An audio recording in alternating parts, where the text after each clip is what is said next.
ሰርጀሪም ከተሰራው በኋላ ብርሃን ቤት በኩል እንዳለ ምናምን ዶክተሮቹም ሲፈትኑኝ አባቴም አጎቴም ሲጠይቁኝ ቤት እንደሆነ እናገራለሁ።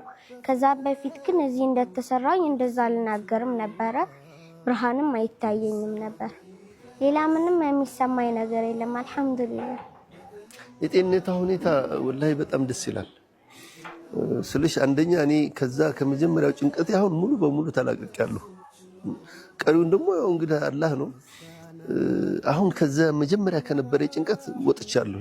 እኔ ማየት ምናምን የሚባለው ነገር እኔ መጀመሪያም እዛ ላይ ትኩረት አላደረግም ነበር። በቃ ጭንቅላቷ ውስጥ ምን ይካሄዳል የሚለው ነገር ነበር በጣም ሲያሳስበኝ የነበረው። አልሐምዱሊላህ እዛ ባየሁትም እነሱ ባስረዱኝም በሰጡኝም ውጤቶች እኔ በጣም ደስ ብሎኛል። አሁን ምንም የሚሰማት የለም። እሷ በጣም ደስተኛ ናት።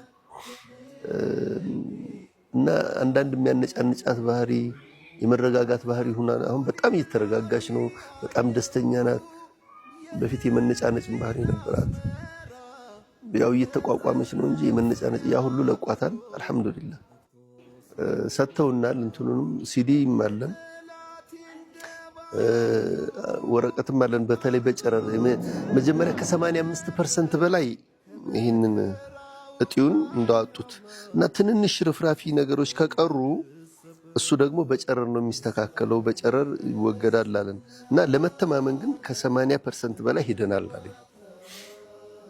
ከዛ በኋላ እንደገና ወደ ሌላው እሱ በቃ የራሱን የሰርጀሪው ስራ ሲጨርስ ወደዚህኛው ወደ ጨረር ስንሄድ ደግሞ የጨረር እንደገና ምርመራ ተደረገና ጨረር ወደ 29 ቀን ነው ምናምን አካባቢ ነው ያደረገችው።